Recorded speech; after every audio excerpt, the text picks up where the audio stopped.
प्रातः क्लास चल रहा था 1/4/1967 शनिवार को दूसरे पेज की अंतिम लाइन में बात चल रही थी। बाबा ने समझाया है कि एकदम पिछाड़ी में जो अभी आते होंगे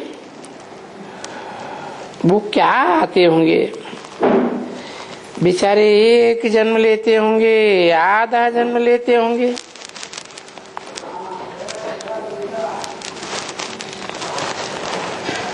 तो एक या आधा जन्म में क्या अनुभव करेंगे इस दुनिया का।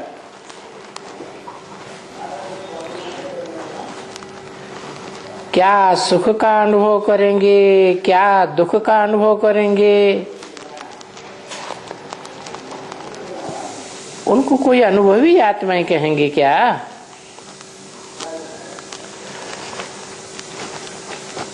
तुम बच्चे तो इस ह्यूज ड्रामा के आदि से लेकर के अंत तक के सारे 84 जन्मों के अनुभवी बनते हो।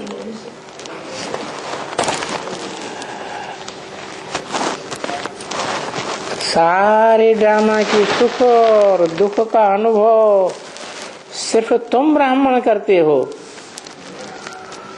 कौन से ब्राह्मण? जो डायरेक्ट बाप से पढ़ाई पढ़ते हैं। तुम कहा ही जाता है सामने वाले को, तो तुम पहले पहले आते हो। 1/4/67 की वाणी का तीसरा पेज। जानते हो कि हम इतना जन्म लेते हैं सुख में,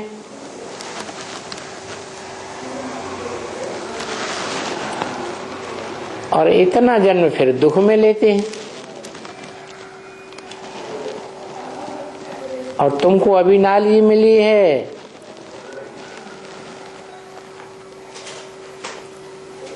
अपनी नॉलेज के साथ सबके सुख दुख की नॉलेज मिली है। हर एक के नेशन के तुम जानकार हो, क्योंकि जानते हो ये फलाना धर्म फलाने समय में स्थापन होता है।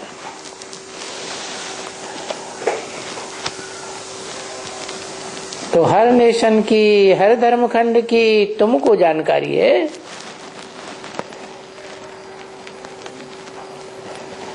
तो ये जानकारी नई दुनिया में नहीं होगी, क्योंकि नई दुनिया में तो सिर्फ एक ही धर्म होता है, एक ही राज्य होता है।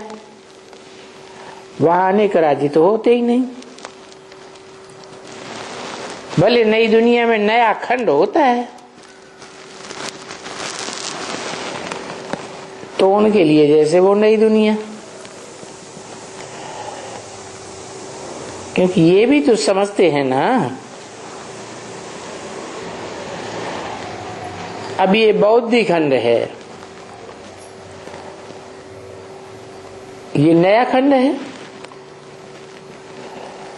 क्रिश्चियन खंड है, कहेंगे भाई ये नया खंड है, क्योंकि नए नए आते रहते हैं तो नया हुआ ना।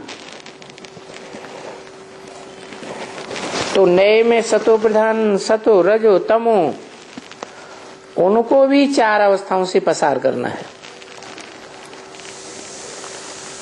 जैसे ये झाड़ होता है,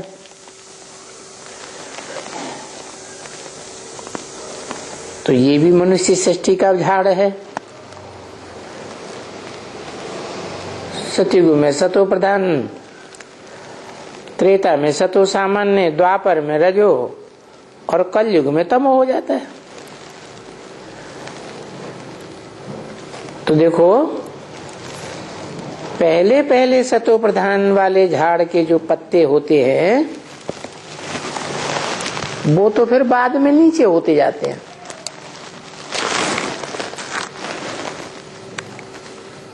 उसके ऊपर में दूसरा होता जाता है, क्योंकि दूसरा नया निकलता है, दूसरा होता जाता है। आगे आगे कितना शोभनिक। तो नीचे वाला तो नीचे ही रहेगा ना, तो वो नए नए ऊपर में चले जाते हैं। ऐसे होते होते तहां तक कि झाड़ बढ़ा हो जाता है। तो वो नया नया तुम देखते हो, झाड़ में ऊपर नई नई टालियां कैसी निकलती हैं। जब भी देखो कोई भी झाड़ होगा, आम का झाड़ भले पुराना भी हो जाए, तो जब बरसात के बाद देखेंगे तो ऊपर में पत्ते उनके बहुत हरे हरे हो जाएंगे और छोटे छोटे भी निकलते रहेंगे। बरसात के बाद ऐसा होता है ना, तो ये भी संगम युग है, तुम्हारी ज्ञान की बरसात। उसके बाद सतयुग में नए नए पत्ते निकलते रहते हैं।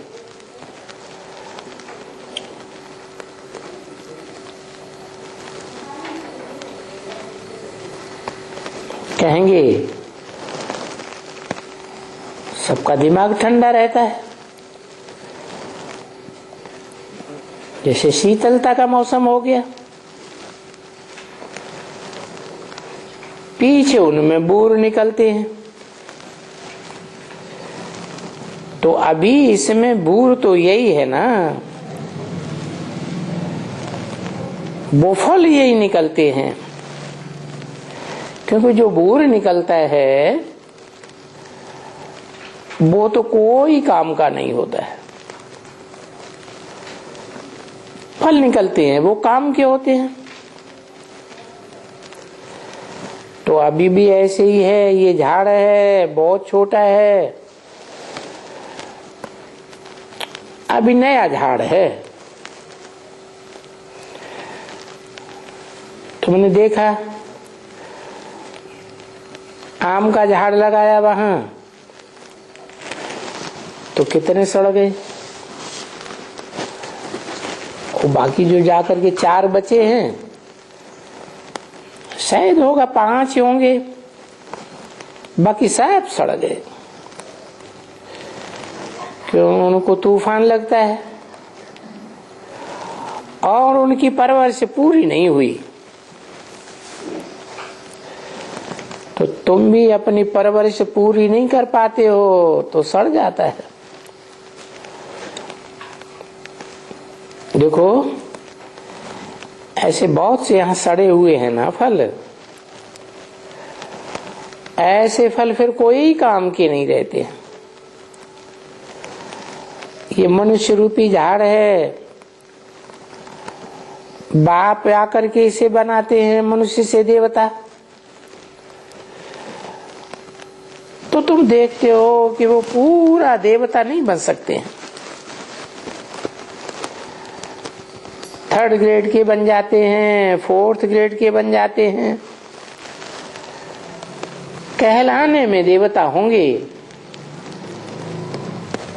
लेकिन हैं खंडित देवता,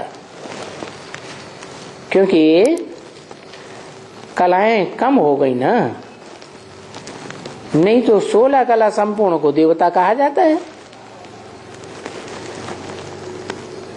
बाकी कम कलाएं ले गई माना खंडित हो गए। देवी देवता धर्म तो वही है जो 16 कला संपूर्ण होते हैं। और ये तो समझ की बात है, बरोबर बादशाही स्थापन होती है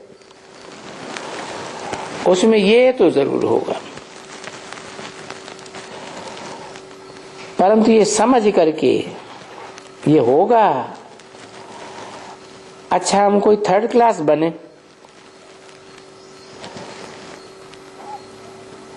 ये तो बेसमझी हो गई। अच्छा संकल्प करना चाहिए ना, तो समझा जाता है इन्हें अच्छा संकल्प नहीं आता है, ये माया से लड़ नहीं सकते हैं, फेल हो पड़ते हैं। और फेल होने की बात तुम तो बहुत जानते हो, ऐसी बहुत चिट्ठियां आती हैं, बोलते हैं बाबा हम तो फेल हो गए। नहीं तो ऐसे कभी किसी को चिट्ठी लिखते हैं क्या? कोई को डर लगता है, वो ख्याल करते हैं तो लिख देते हैं बाबा हम फेल हो गए। तो बाबा कहते फेल हो गए तो मूत पलीती कपड़े धो गए।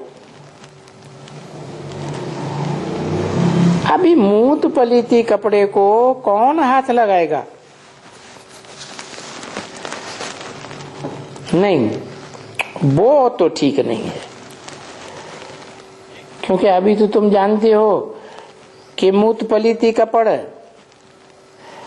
वो बाप उनको गोद में कैसे लेंगे?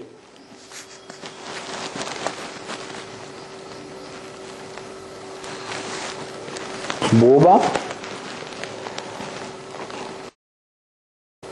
कौन से बाप की तरफ इशारा कर दिया?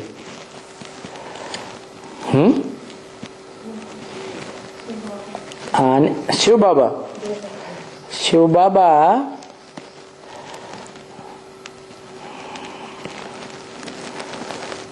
शिव बाबा जब कहें तो वो तो ग्रैंडफादर हुआ, और ग्रैंडफादर पहले होता है कि बाप पहले होता है? बाप पहले होता है, ग्रैंडफादर बाद में होता है। ग्रैंडफादर पहले होता है, उसका बच्चा पैदा होता है, वो फिर बाप कहा जाता है जब बच्चे पैदा करता है। तो बताया कि जो मूत पलीती हो जाते हैं उनको बाप फिर गोद में कैसे लेंगे? बाप माने मनुष्य सृष्टि का बाप। मनुष्य सृष्टि का बाप जब इस संसार में प्रत्यक्ष होता है, सारी दुनिया पहचानती है कि ये हमारा बाप है, सारी मनुष्य सृष्टि का बाप है, तो वो बाप जो मूत पलीती होते रहते हैं उनको गोद में नहीं ले सकता। बाप आते हैं जब मूत पलीती से बच्चे साफ शुद्ध हो जाते हैं, तब बाप आते हैं। कौन से बाप की बात है? मनुष्य सृष्टि के बाप की बात है कि वो आते हैं, माने संसार के सामने प्रत्यक्ष होते हैं, प्रत्यक्षता रूपी जन्म लेते हैं। सारी दुनिया जानती है कि ये हमारा सबका बाप है, हिंदू मुस्लिम सिख ईसाई सबका बाप है। मूत पलीती होना माने डिस्चार्ज होना, डिस्चार्ज होते हैं तो मूत पलीती हो जाते हैं। तो बाप जो मनुष्य सृष्टि का बाप है, ऐसे मूत पलीती बच्चों को गोद में कैसे लेगा? जब साफ शुद्ध हो जाते हैं तब लेते हैं, तभी तो वो गोद में ले सकते हैं।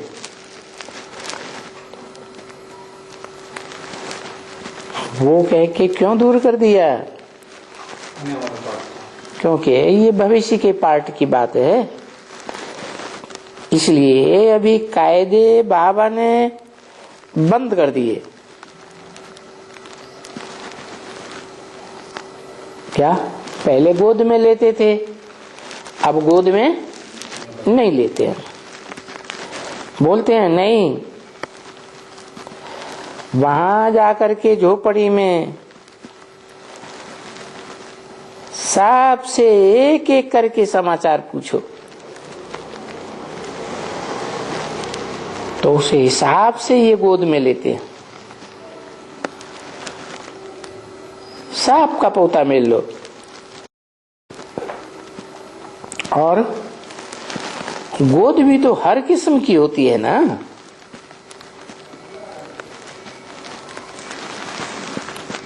है समझा ना।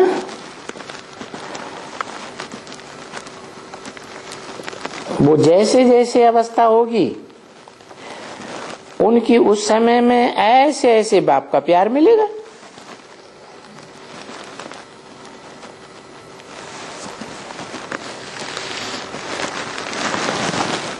सगीर होगा, समझदार होगा, ज्ञान को समझेगा, अच्छा पुरुषार्थ करेगा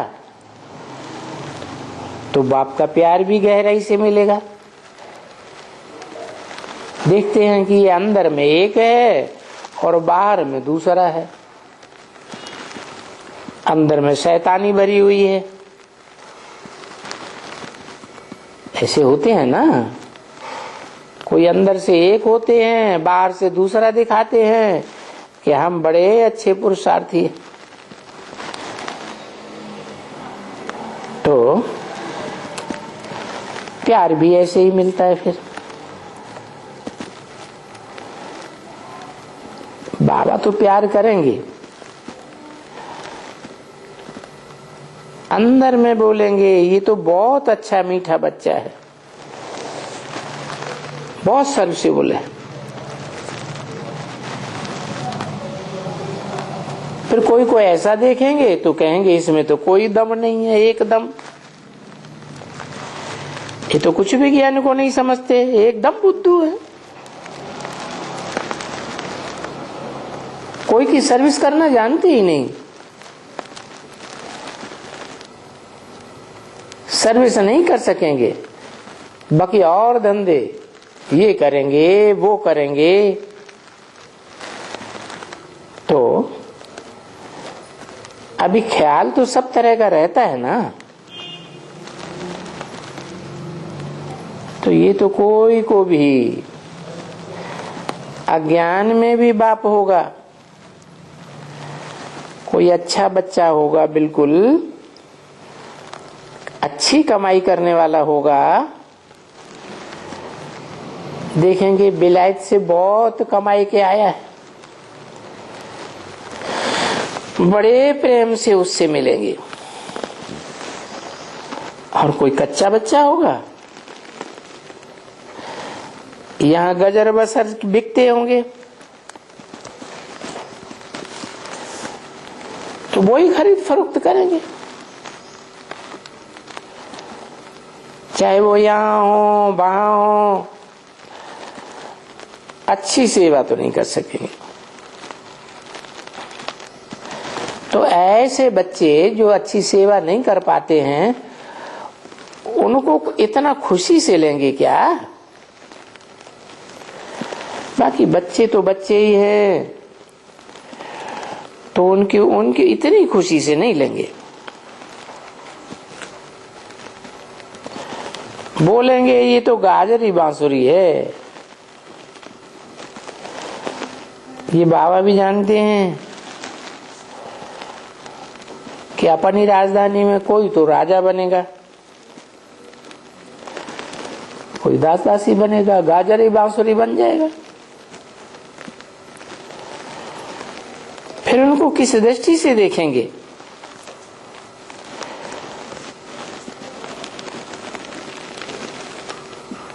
दोनों बाप दादे साथ ही साथ है ना। ये तो बच्चे तो सभी हैं, परंतु फिर भी जब वो डाडा आते हैं पढ़ाने के लिए, अच्छी तरह से पढ़ाने के लिए आते हैं, तो पढ़ना चाहिए ना। कौन आते हैं पढ़ाने के लिए? दादे। बाप दादे कहा जाता है ना। बाप का भी बाप माना दादे। कहते हैं ना कि बाप का वर्षा मिले या न मिले, दाढ़े का वर्षा जरूर मिलता है। हाँ, बाप दादे।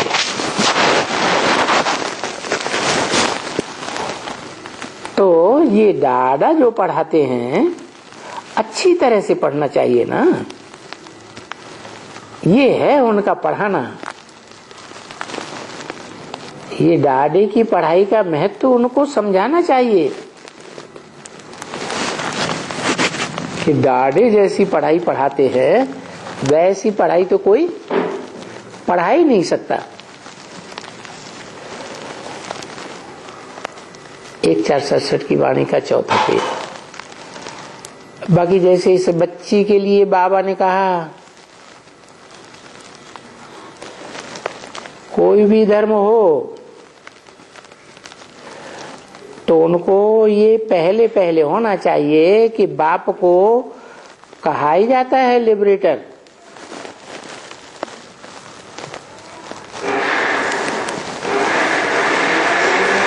कैसे छुड़ाते हैं? लिबरेट बने छुड़ाना, छुड़ाने वाला। कैसे लिबरेट करते हैं? अब लिबरेटर किसे कहते हैं? छुड़ाना माना कहीं फंस गया है ना,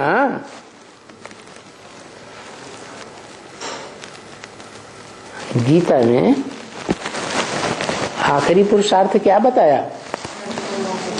नष्ट हो मोह, मोह नष्ट हो जाए, यही बड़ा पुरुषार्थ है। किसका मोह नष्ट हो जाए? आत्मा का मोह नष्ट हो जाए। किससे मोह नष्ट हो जाए? मोह माने लगाओ, संग दोष में आ गया। किसके संग दोष में आ गया? आत्मा है। अरे संग दोष में आया देह के, देह की इंद्रियों से जन्म जन्मांतर सुख लिया ना, तो संग दोष में आ गया, तो देह में फंस गई बुद्धि। यहां तक बुद्धि देह में फंस जाती है कि अपन को क्या समझ लेते? देह ही समझ लेते। तो देह के बंधन से छुड़ाने वाले को कहा जाता है लिबरेटर। जरूर कहीं फंस गया था ना, तो गाइड तो चाहिए ना। तो ये लिबरेटर और गाइड आखिरी कौन है? एवरलास्टिंग लिबरेटर और गाइड, उनका परिचय देना है? कौन है? उनका क्यों कह दिया है? एवरलास्टिंग, इसके बाद और कोई भी लिबरेटर गाइड नहीं मिलेगा। वो ऊंचे से ऊंचा लिबरेटर गाइड है, पंडा है, ठिकाने लगाने वाला। उनको कह देना चाहिए कि ये है सुप्रीम गॉड फादर। कैसा फादर? सुप्रीम। फादर्स के बीच इनकी सुप्रीमेसी है। दुनिया में जितने भी फादर्स हैं, चाहे वो ग्रेट फादर्स ही क्यों न हुए हों, धर्म पिताएं, इब्राहिम, बुद्ध, क्राइस्ट वगैरह, उनके बीच में भी ये सुप्रीम गॉड फादर की सुप्रीमेसी है। किस बात में? लिबरेट करने में, गाइड करने में, क्योंकि यही मूल बात है। सुप्रीम गॉड फादर जब आते हैं, वो समय जब उनका आता है ड्रामा के प्लान अनुसार, तो एक दो को लिबरेट करेंगे या सबको लिबरेट करेंगे? सबको लिबरेट करेंगे। तो आया क्या? 80 साल हो गए, अभी आया है, सुप्रीम गॉडफादर आया है, आया कि नहीं आया? नहीं आया। अरे अब ब्रह्मा कुमार कुमारी ये बात मानेंगे कि आया नहीं आया है? तो कब आएगा है? बाबा कहते ड्रामा प्लान अनुसार आएगा, तो सबको लिबरेट करेंगे। क्या ऐसे नहीं ब्रह्मा कुमार कुमारियों को या प्रजापिता ब्रह्मा कुमार कुमारियों को लिबरेट कर देंगे? कैसे लिबरेट करेंगे? हैं? देह के बंधन से लिबरेट करेंगे, देह के संबंधियों से लिबरेट करेंगे, देह की जो इंद्रियों का सुख लेने का लगाव लगा पड़ा है उससे लिबरेट करेंगे। जो भी धन संपत्ति में लगाव लग जाता है उस धन संपत्ति से भी बुद्धि लिबरेट करेंगे। क्योंकि जब वो लिबरेट करते हैं तो जिनको लिबरेशन मिलता है वो कहाँ पहुंच जाते हैं? सुखधाम में पहुंच जाते हैं। वहां कोई भी फंसा हुआ नहीं होता है। क्यों? कोई फंसा हुआ नहीं होता है। राधा की दृष्टि कृष्ण में फंसी हुई नहीं होती। हाँ, भले देखने में आता है कि राधा की दृष्टि कृष्ण में फंसी हुई है, कृष्ण की दृष्टि राधा में फंसी हुई है, लेकिन क्या वो आत्मिक स्थिति में एक दूसरे को देखते हैं या दृष्टि को देखते हैं? हैं? आत्मिक स्थिति है ना, तो देह के बंधन से तो लिबरेट हो गए ना। तो हेवन में कोई फंसा हुआ नहीं है। क्या उसका नाम ही है बिन। बिन माने जीत लिया है, जीत लिया है। आत्मा ने देह और देह का जो बंधन है उसको जीत लिया। जो पुकारते हो हमको सुख छुड़ाओ, किससे छुड़ावे? हेवन में तो वो जो शैतान होता है वो तो है ही नहीं। शैतान हेवन में होते हैं कि हेल में होते हैं? हेल में शैतान होते हैं। तो जरूर पुकारते हैं हमको शैतान से छुड़ा करके घर ले चलो। इसलिए उनको बुलाते हैं। तो वो आकर के बाप कहते हैं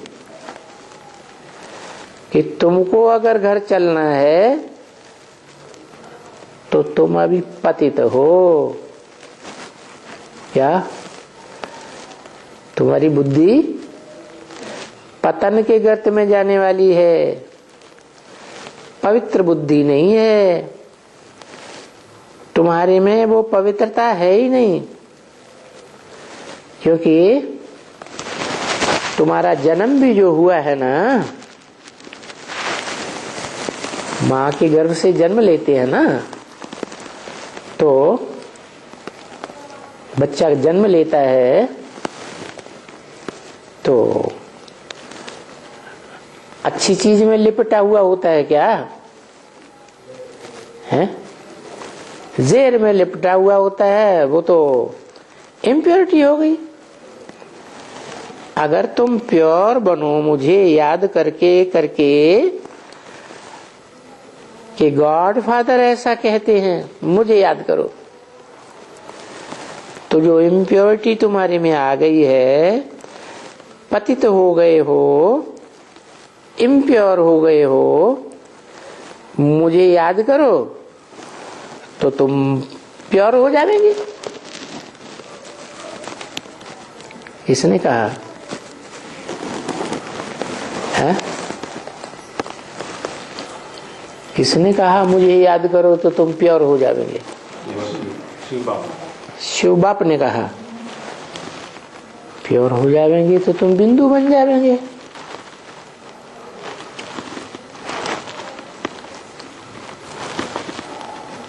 बिंदु बन जाएंगे फिर तुम स्वर्ग में चले जाएंगे। हैं? हैं? क्यों?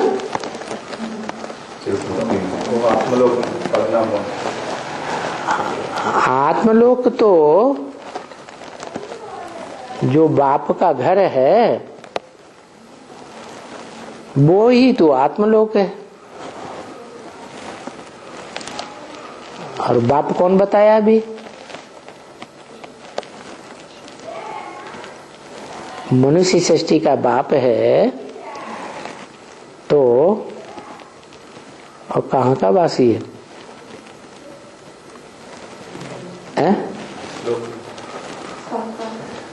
इस साकार सृष्टि का वासी है, सदा काल का वासी है कि कभी वासी है कभी वासी नहीं है? सदा काल का वासी है। तो सदा काल का वासी है तो जब कलयुग का अंत हो जाएगा, महाविनाश हो जाएगा, तो वो आत्मा कहाँ रहेगी? हैं? साकार मनुष्य सृष्टि में रहेगी। मनुष्य सृष्टि जो है वो 5 तमो प्रधान तत्वों से बनी हुई है कलयुग के अंत में, यह सतो प्रधान तत्वों से बनी हुई है। तो तमो प्रधान सृष्टि में रहेगी वो आत्मा? रहेगी? वे है? क्या करना पड़े? उन 5 तत्वों को भी सत्व प्रधान बनाना पड़े। कैसे? योग बल से। तो कहते हैं मुझे याद करो तो तुम प्योर हो जाओगे, फिर तुम चले जाएंगे आत्मलोक में। तो मुझे याद करने से तुम प्योर बनेंगे। प्योर भी रहो और फिर मेरे को याद भी करो। अभी हर एक को ये कह सकती है, क्योंकि जो डायरेक्शन देते हो तुम, जो तुम गाइड करते हो, तो किसकी तरफ गाइड करते हो? हैं? गाइड का काम होता है रास्ता बताना। पंडा ले जाता है ना रास्ता बताते हुए, तो तुम किस एक की तरफ गाइड करते हो कि इस एक की तरफ जाना है? कहेंगे शिव बाप की तरफ। अरे शिव बाप तो बिंदु है, इतना सूक्ष्म बिंदु है कि इन आंखों से दिखाई भी नहीं देता। तो कैसे पता चलेगा इस उस एक बाप की तरफ ही ले जा रहे हैं? जरूर वो कोई मुकर्रर रथ में प्रवेश करता है, तो जिसमें प्रवेश करता है उसकी तुम पहचान देती हो।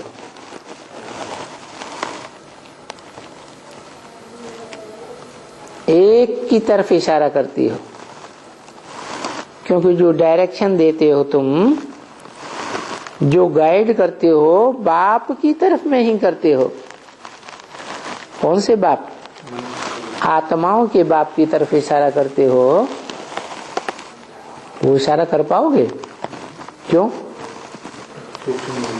तो बिंदु बिंदु सब एक जैसे, और वो तो अति सूक्ष्म है, देखने में तो आता ही नहीं, तो इशारा हो ही नहीं सकता। तो इशारा तब ही हो सकता है जब वो किसी मुकर्रर रथ में प्रवेश करता है। तो तुम एक की तरफ इशारा करते हो कि एक को याद करो। जो भी भले धर्म संस्थापक हैं, वो भी जो धर्म आकर स्थापन करते हैं मनुष्य, तो ये तो धर्म स्थापन मनुष्य नहीं कर सकते हैं ना। क्या ये जो कौन सा धर्म, सत्य सनातन धर्म, जो सत्य है, सनातन माने बहुत पुराना है, ये कभी नष्ट नहीं होता। सत्य वही है जो सदा काल रहे। तो कौन सा धर्म सदा काल रहता है सृष्टि पर? है आत्मिक धर्म, स्वधर्म, जिसके लिए गीता में कहा स्वधर्मे निधनम से परधर्मो भयावह।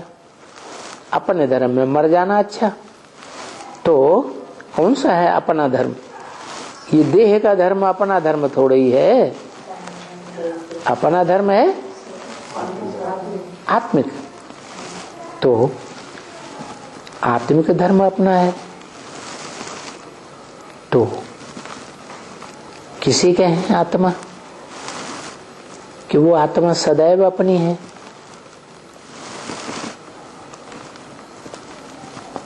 और आत्माएं पराई पराई हो सकती है। आज अपनी है, कल पराई बन जाएंगी। लेकिन एक आत्मा वो कौन है जिसकी तरफ हम इशारा करते हैं कि उस एक को याद करो।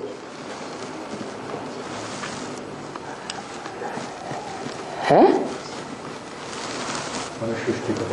मनुष्य सृष्टि का बाप है, वो एक ही है जो सब का बाप है। तो रूहानी बाप कहते हो, तो वो एक की तरफ इशारा जब करते हो तो वो रूह की स्टेज में स्थित हो जाता है, तब करते हो कि देवान में स्थित होता है तब करते हो इशारा। रूह की स्टेज में स्थित हो जाता है तब करते हो। तो उसे कहा जाता है एवर प्योर, सदा आत्मिक स्थिति में स्थित होने वाला। क्या एवर प्योर कब? जब देह तो है, देह की इंद्रियां भी हैं, देह और देह की इंद्रियों से कर्म करता भी है। ऐसे नहीं कर्म करता है, लेकिन कर्म करते हुए भी उसमें आसक्त, हाँ, लगाव युक्त नहीं होता। और वो जो आते हैं बस इनके सिवाय और कोई वर प्योर रह ही नहीं सकता है। क्या वो जो आते हैं कौन है? हाँ, जो धर्म पिता आते हैं वो जब इस सृष्टि पर आते हैं तो उनको लगाव लगता है या नहीं लगता है? जिसमें प्रवेश करते हैं उनका लगाव लग जाता है और इनको लगाव नहीं लगता। किनको है? किसको लगाव नहीं लगता? शिव बाप को लगाव नहीं लगता। और शिव बाप जिसमें प्रवेश करते हैं उसको आप समान नहीं बनाते हैं, उनको भी लगाते हैं। तो किसका संग का रंग लगता है? संग का रंग निराकार का लगता है, जो सदैव निराकार है, या जो साकार में मुकर्रर रूप से प्रवेश करता है और जिसमें प्रवेश करता है फिर वो पुरुषार्थ करके निराकार बाप के समान बनता है, उसका संग का रंग लगता है। या मना साकार में संग निराकार का संग लगता है कि साकार न भी हो तो निराकार का संग का रंग लग सकता है? साकार में हो फिर निराकार का संग लगे। लेकिन साकार में है निराकार, लेकिन साकार संपन्न नहीं बना है, संपूर्ण निराकारी स्टेज में स्थिर नहीं हुआ है, निरंतर रूहानी स्टेज में स्थिर नहीं रह पाया है। तो संग का रंग काम करेगा है? क्यों? हाँ, क्योंकि मन कंट्रोल में नहीं रह सकता। अगर अंश मात्र भी विस्मृति है, रूहानी स्मृति नहीं है, रूह की स्मृति, तो संग का रंग जरूर लगेगा। तो वो एवर प्योर इस हिसाब से है, जिनके सिवाय और कोई भी माने कोई धर्म पिता एवर प्योर नहीं हो सकता। क्यों नहीं हो सकता? क्यों निवृत्ति मार्ग में है?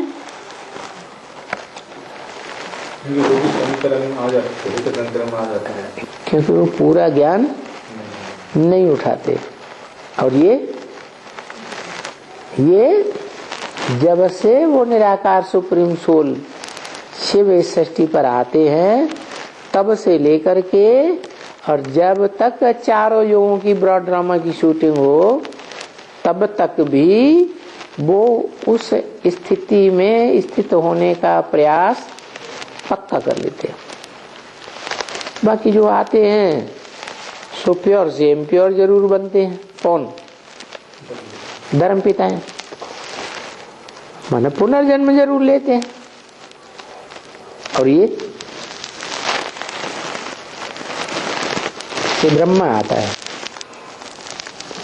तो ब्रह्मा की सोल जब से शूटिंग पीरियड में पुरुषार्थ करती है, तो निश्चय अनिश्चय के चक्र में आती है या नहीं आती है? निश्चय अनिश्चय का चक्र माने बेहद का जन्म मरण का चक्र। अनिश्चय हुआ माने बाप को भूल गया या पहचाना ही नहीं। निश्चय माने बाप को जान लिया। तो कभी निश्चय कभी अनिश्चय। ये ब्रह्मा बाप को भी क्या होता है? दादा लेखराज को निश्चय अनिश्चय होता ही रहता है। तो सभी धर्म पिताएं जन्म पुनर्जन्म के चक्र में आते जरूर हैं। ब्रॉड ड्रामा में भी आते, और ये शूटिंग पीरियड संगम युग में भी पुनर्जन्म में बेहद में आते। मनुष्य जो भी आते हैं वो सब पुनर्जन्म लेते हैं। कौन है? कौन? मनुष्य जो भी आते हैं इस सच्ची रूपी रंगमंच पर, वो सब पुनर्जन्म लेते हैं। तो प्रजापिता मनुष्य सृष्टि का बाप मनुष्य नहीं है, है? मनुष्य तो है। मनुष्य उसको कहा जाता है जो मनन चिंतन मंथन करे। तो प्रजापिता मनन चिंतन मंथन नहीं करता है? करता है। तो मनुष्य है कि भगवान है? बाप समान बन जाएगा। हाँ, वो एक ही ऐसा है जो मन को पूरा 100% कंट्रोल कर लेता है और पुनर्जन्म में नहीं आता है। निश्चय बुद्धि विजयते रहता है विन। क्या वो हमारा बाप भी है, वो हमारा स्वर्ग भी है, सुखधाम भी है, और वो हमारा घर भी है, शांति धाम भी है। तो इस समय में सभी हैं। क्या इस समय में माने कब? कलयुग के अंत में सभी हैं, चिल्लाते रहते हैं हम पतित हो गए हैं। क्या हो गए? हमारी बुद्धि जो है, हम आत्मा जो है, वो पतन के गर्त में गिर गए, मिट्टी में। देह क्या है? मिट्टी है। इस मिट्टी में कब्र दाखिल हो गए। इसलिए समझाना होता है कि मैं राय देती हूँ, एडवाइस देती हूँ। देखो इतनी छोटी सी बच्ची है, ये भी एडवाइस देती है ना। क्या है? क्या एडवाइस देती है कि उस एक को याद करो जो इस षष्ठी रूपी रंगमंच पर सदा काबिज रहता है। अगर अभी तुम स्वीट होम में जाते हो, कैसे जाएंगे? स्वीट होम में तब ही जाएंगे जब इस दुनिया से तुमको वैराग आ जाए। क्या? नहीं तो बाप के घर में जाना नहीं हो सकता। देखते हो कि मौत सामने खड़ा है विनाश के लिए। काहे का विनाश होता है? आत्मा का तो विनाश नहीं हो सकता। काहे का विनाश होता है? शरीर का विनाश होता है। तो शरीर तो सबके विनाश हो जाएंगे। कोई का शरीर रहेगा एक के अलावा और कोई का शरीर इस षष्ठी रूपी रंगमंच पर मौजूद नहीं रहेगा। तो जिसका शरीर माना आत्मा का अविनाशी घर, शरीर क्या हो गया? उसका अविनाशी घर हो गया। तो वो अविनाशी घर इस षष्ठी पर सदा कायम रहता है। उस एक की याद के लिए तुम इशारा करते हो। उस एक को याद करो, क्योंकि ये जो एटॉमिक बॉम्ब्स हैं, मिसाइल्स हैं, ये जब फटेंगे तो कोई भी जीवित नहीं रहेगा। कौन जीवित रहेगा? जो 5 तत्वों से बुद्धि को परे डिटैच हो जाएगा। अच्छा, तुम जानते हो कि ये पुरानी दुनिया की एंड है। पुरानी दुनिया का अंतिम समय है, समझा ना? क्योंकि ये जो कुछ भी अच्छा दिखता है इस दुनिया में, जो भी पॉम्प एंड शो, महल माड़ियां अटारियां दिखती हैं, हवाई जहाज वगैरह, ये पाम्प दिखलाते हैं। ये कहते हैं कि ये माया का पंप है। किसका पंप? माँ संस्कृत में कहते हैं नहीं, आया माने आया। ये ना आई होती तो अच्छा था। ये बीच में आ जाती है माया का पंप, तो सबकी बुद्धि को भ्रष्ट कर देती। और कोई की भी बुद्धि इससे, इसके लगाव से, इस दुनिया के लगाव से दूर नहीं हो पाती है। तो देखो, ये जो दुनिया में पंप एंड शो दिखाई पड़ रहा है, ये ईश्वर का पंप नहीं है। किसका पंप एंड शो है? माया का, भव का है। ब्राह्मणों की दुनिया में भी बहुत ढेर सारे ब्रह्मा कुमार कुमारी जो समझते हैं माउंट आबू में जाकर के, आहा, ये तो वास्तव में ईश्वरीय ज्ञान है।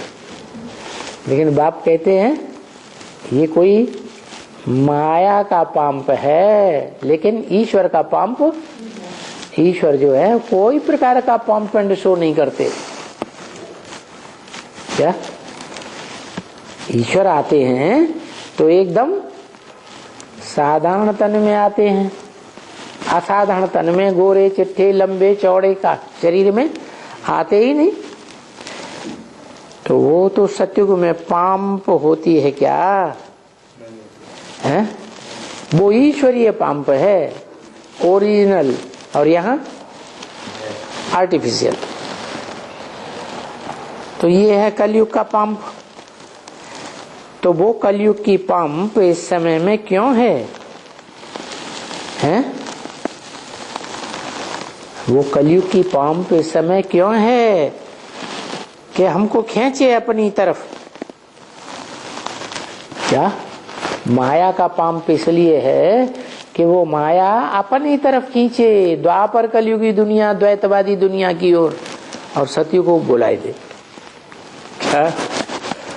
नहीं तो असली जो पंप एंड शो है, ओरिजिनल पंप एंड शो है, वो आर्टिफिशियल नहीं है। तो ज्यादा अच्छा कौन सा होगा, आर्टिफिशियल या ओरिजिनल? आर्टिफिशियल अच्छा होगा। ओरिजिनल पंप एंड शो अच्छा है, वो है ईश्वरीय। क्यों पूछते बाबा हैं? तो सत्य को भुला दे, उसको माया से क्या फायदा होगा? माया को फायदा होगा कि हमारे अंडर में रहोगे। माया रावण के राज्य में रहोगे, नहीं तो तुम राम के राज्य में चले जाओगे।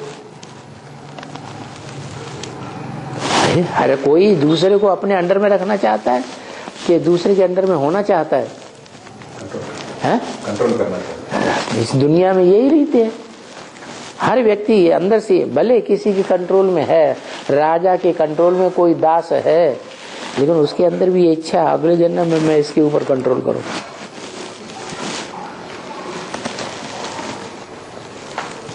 तो माया भी यही काम करती है, हमारी बुद्धि को सत्युग में जाने से रोक लेती है। इसलिए इतना माया का पंप एंड शो दिखाती है कि सत्य को बुलाए देती है।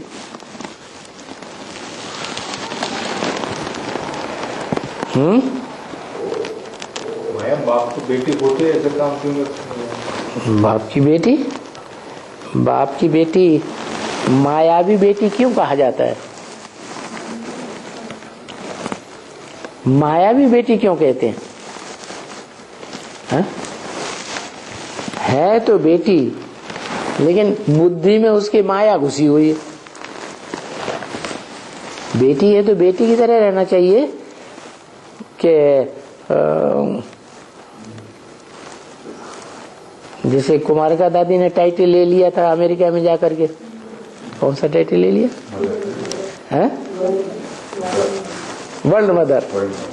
फिर तो वर्ल्ड मदर बन के बैठेगी बाप के सामने, तो माया नहीं है, मदर है तो बेटी, लेकिन वर्ल्ड मदर बन के बैठ गई बाप के साथ, जगत पिता के साथ। तो बुद्धि में माया घुसी हुई है ना।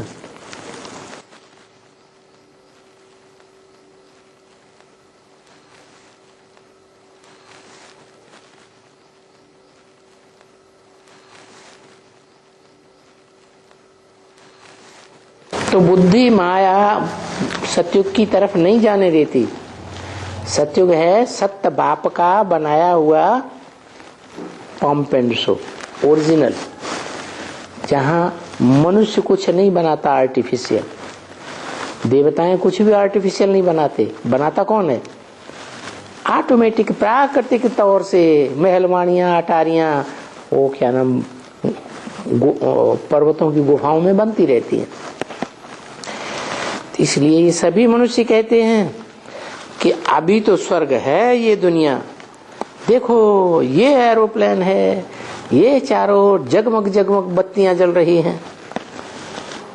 कैसी पंप एंड शो!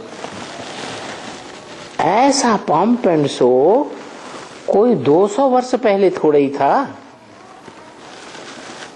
ये बिजली का जो दिखाई पड़ता है वो था क्या? नहीं। कल कारखाने ये अब हुए हैं, तो ये पहले थे ही नहीं। स्वर्ग में थे नहीं, अभी ये स्वर्ग में कहां से आवेंगे? उसके आर्टिस्ट चाहिए ना, ज्ञान चाहिए ना। तो देखो ये ज्ञान बन रहे हैं यहाँ। क्या कहा है? कैसा ज्ञान बन रहा है? यहाँ दुनिया तो कोई खत्म होती ही नहीं है ना। दुनिया खत्म नहीं हो रही है, लेकिन ज्ञान तो बन रहे हैं। तो बड़े बड़े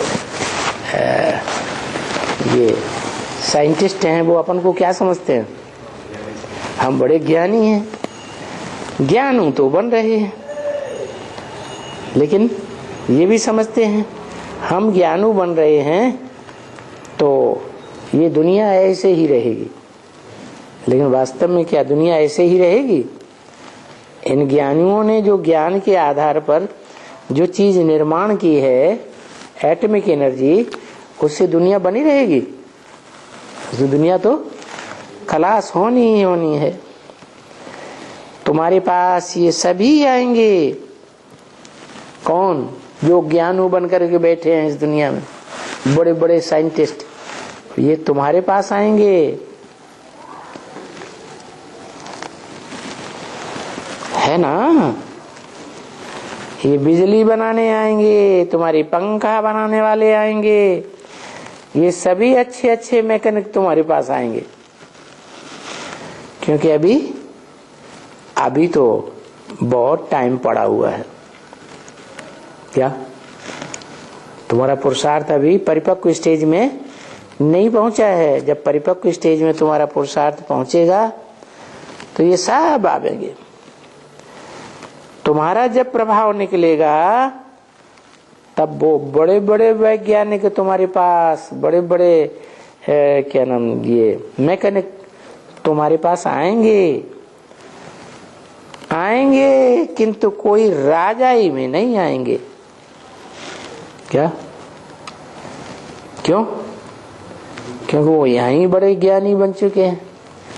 ज्ञानू ऐसे बन चुके हैं कि मारे अहंकार के किसी बाप के बच्चों को भी गालियां देते रहते हैं, बाप के बच्चों से भी लड़ाइयां लड़ते रहते हैं। अहंकार आ जाता है, डॉगरी पढ़ाई कर। आएंगे, राजा नहीं बनेंगे। क्या क्या बनेंगे? कारीगर बनेंगे। कारीगर लोग फिर भी तो तुम्हारी रैयत हो जाएंगे ना। रैयत बने प्रजा बन जाएंगे। जो रैयत होकर के आएंगे तो वो सभी सीखे हुए तो आएंगे ना कारीगरी। अभी सीख करके आएंगे, बहुत आवेंगे। तुम देख लेना, आगे जाकर के बड़े बड़े भी आएंगे आर्टिस्ट। ये सब बनाने वाले आएंगे, बिजली बनाने वाले, ये कारीगर वगैरह अच्छे अच्छे। क्योंकि नया नया फैशन निकलता रहता है ना। विलायत में तो बहुत ही नया फैशन है। वो फैशन यहाँ भारत में भी आता है। तो बाप कहते हैं वो भी तो सीखे हुए आएंगे ना। तो ये तो बाबा, ये तो बात बाबा ले जाते हैं। फिर स्वर्ग में बनाने की बात बाबा स्वर्ग की बात तुमको समझाते हैं कि वहां कुछ भी मनुष्यों की बनाई हुई कारीगरी नहीं होगी, वहां सब नेचुरल होगी। परंतु बाहर में किसको भी रास्ता बताना है, अंधे की लाठी बनना है। ईश्वर का पंप एंड शो क्या है, आर्टिफिशियल है या ओरिजिनल है, तो उनको पहले पहले ये बात बतानी है। ये गॉड का परिचय देना होता है। किसका परिचय है? गॉड कौन है? वो कहेंगे निराकार, ज्योति बिंदु है, अणुअणीयांशम, अणुरूप है, जिस अणु को इन आंखों से कोई देखता नहीं है, यंत्रों से अणु को पकड़ा जाता है। लेकिन आत्मा तो ऐसा अणु है, ऐसा सूक्ष्म है कि यंत्र से भी कोई पकड़ नहीं सकता। तो वो सूक्ष्म ते सूक्ष्म क्या है? अणु, जिससे एटॉमिक एनर्जी बनती है। क्या है? है, वो स्थूल एटम हद का, और ये है बेहद का एटम। अणोअणीयांसम अनुस्मरेत। ये जब आता है, ये बेहद का जब आता है, अणु से भी अनुरूप, तब एटम बम भी बनते हैं। क्या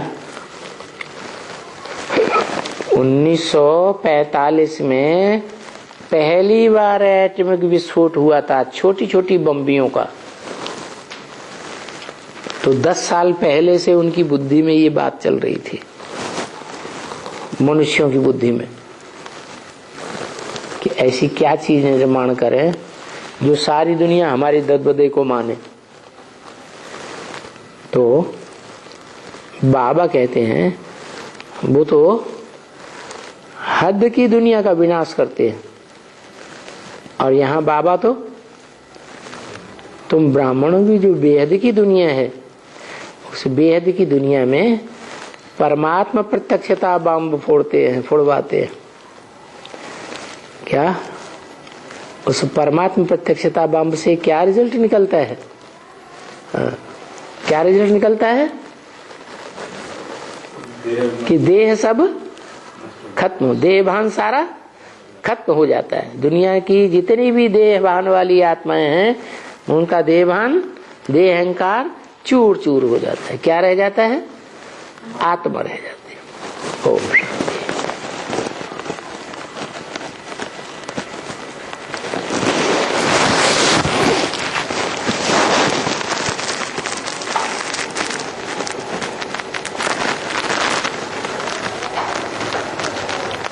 तारीख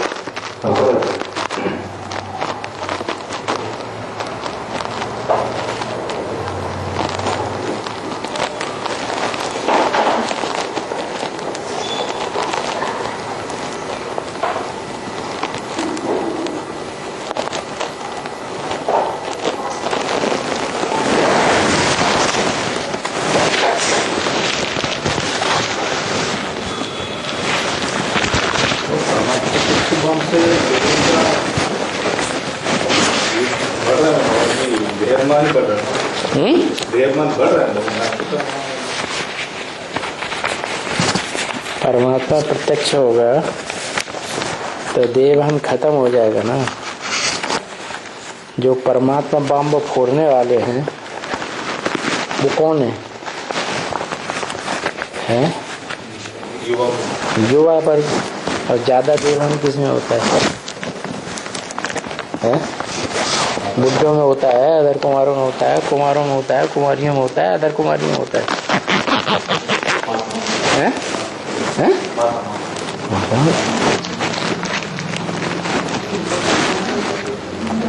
माताओं में काम विकार का देहभान ज्यादा होता है। वो काम विकार तो कुमारों में।